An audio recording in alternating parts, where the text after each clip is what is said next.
Henry Littlejohn is a sweet, fun-loving 8-year-old.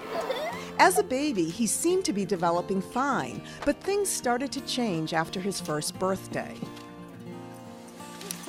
Around 18 months, he lost all of his speech and started spinning, and just kind of it was kind of a rough time just to watch him just go away. You know, this little personality, it just changed so suddenly. Henry was diagnosed with autism, a developmental disability that can affect communication and social skills. Autistic children tend to have difficulty adjusting to new situations, and airline travel can be especially challenging. A few years ago, the Littlejohns' family vacation was almost completely lost when boarding a plane became overwhelming for Henry. He was kicking and screaming, and he was so scared, and we felt horrible for him, but we thought if we could just get him buckled in, then we could distract him and we could hopefully get to Florida. But it was too much for him, and we could feel everybody staring at us. And so Henry and his mom got off the plane while the rest of the family went on to Disney World. And I just sat there thinking, like, I don't think I could have done anything differently, but I wish we could practice getting on the plane, getting through the airport, through security, and getting on the plane.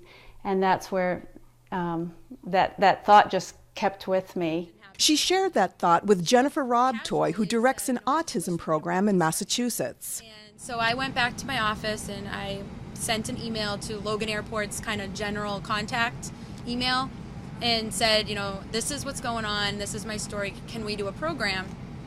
And within an hour, Massport customer service called me and said, this is a great idea and we want to do this. About 8 months later, Wings for Autism was born. Now, twice a year, more than 100 families, including the Littlejohns, come to Boston's Logan Airport on a Saturday morning to practice getting a ticket, presenting a boarding pass,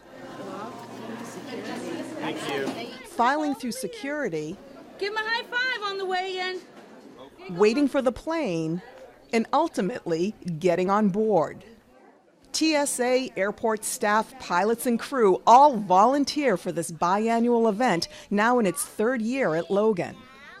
I can't even express how good it feels inside. It moves me, and just the smiles alone, it makes it all worthwhile coming out here. It's just so moving, and seeing that they can do this when they never thought they could.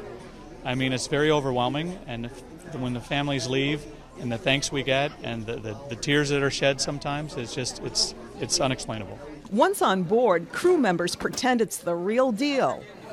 Ladies and gentlemen, we have now closed the main cabin door. Prior to aircraft movement, all customers must be seated with their seatbelts fastened. Next, safety demonstrations, refreshments, and even a tour of the cockpit. These are all the doors outside, so you'll know if there's doors open and all that stuff.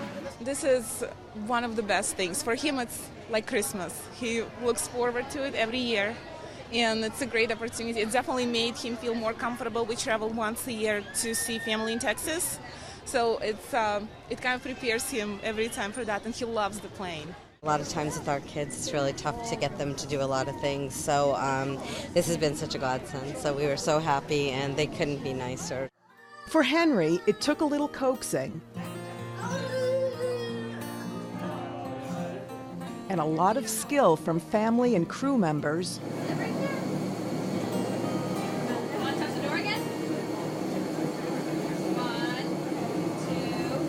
But finally, he got on board.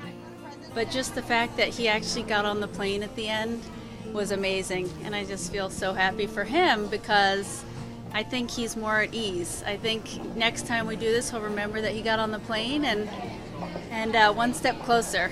One step closer for Henry and other autistic children to taking off. Thank you. How about me? Ma'am. For CNN, I'm Linda Champa.